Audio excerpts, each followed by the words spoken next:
Hey, I'm Megan. I'm Charmaine. We are the creators of the Dragonfly Project, and we are super excited to share our journey with you on the Radius blog. So, last Thursday we were leaving class, and both of us take transit, and in front of us there was a couple sitting on SkyTrain. He was yelling at her like you wouldn't believe. Having worked in transition house and being in an abusive relationship, I recognized the signs within 2 seconds of watching their fight and knew right away how abusive and cruel he was to his wife. We were on the train with them until New West Station, and we couldn't do anything except sit there and watch. At one point, I told the woman, you deserve better, but what happens to them, we have no clue if she will ever get out, if she is safe at any point. That was really tough for us. So that scenario just fired us up for this Social Venture Accelerator program and why we're doing the Dragonfly Project. Megan and I met through the YWeb Club Project Give program. In the program, we're put into a team to start creating our own social venture. After 6 months, teams would pitch in front of a panel of judges, and the winning team would be named YWeb SFU Social Entrepreneur of the Year. The Dragonfly Project builds a community of women by hosting really exciting, hands-on, interactive classes. We want to teach anything from financial planning to chocolate making to anything women want to learn and women want to teach. These classes would bring together diverse groups of women in a social setting, allowing relationships to happen. With the support of the Dragonfly community, we hope to improve women's self-esteem, self-confidence, and enable everyone to accomplish their biggest goals. In the end, we would love to see true gender equality in the world. Everyone can be a teacher, and we're connecting those who have skills to share with those who want to learn. But what's really making us unique is our barter system. Some participants will pay with goods and services rather than money so that they can still participate in the class without any financial stress. So someone might come in with food for the class, gardening tips for the teacher, some old baby clothes for a clothing bank donation, or maybe the teacher just had a baby. Basically anything the teacher wants and something that another woman can provide. After winning this competition, we seem to have, come to a limbo stage, if that makes sense.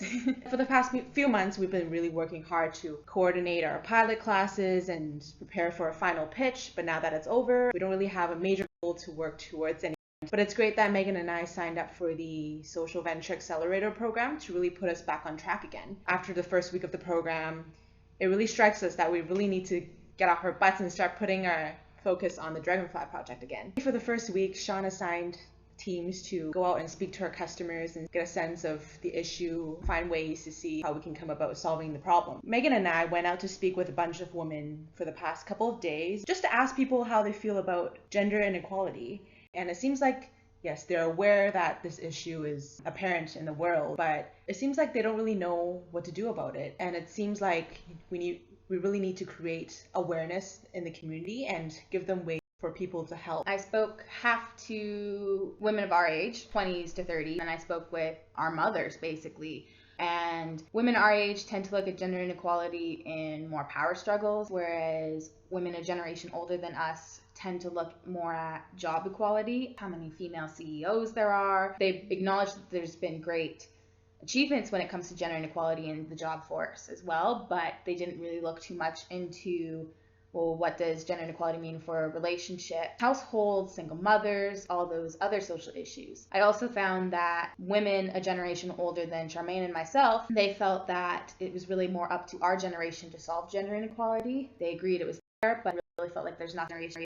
And I was speaking to one friend, actually. She was telling me about how in her group of friends, these guys start making like rape jokes or sexist jokes. But she was offended, but then she couldn't say, hey, that's wrong. She just kind of laughed along because she was afraid that it was going to hurt the relationship. So as we said, I'm Megan. I'm a fourth year communications and interactive art and technology joint major. I worked with Women in Transition last summer as a summer event coordinator. I actually just finished my last semester at SFU, and I'm getting my in marketing. So having been in the Project Give program, I really want to continue the Dragonfly Project. We are so excited to share our progress, our struggles, our successes, and our story with you over the next 6 weeks. Hope you enjoy what we come up with, and we're looking forward to seeing how far the Dragonfly Project can go. See you next week. Bye.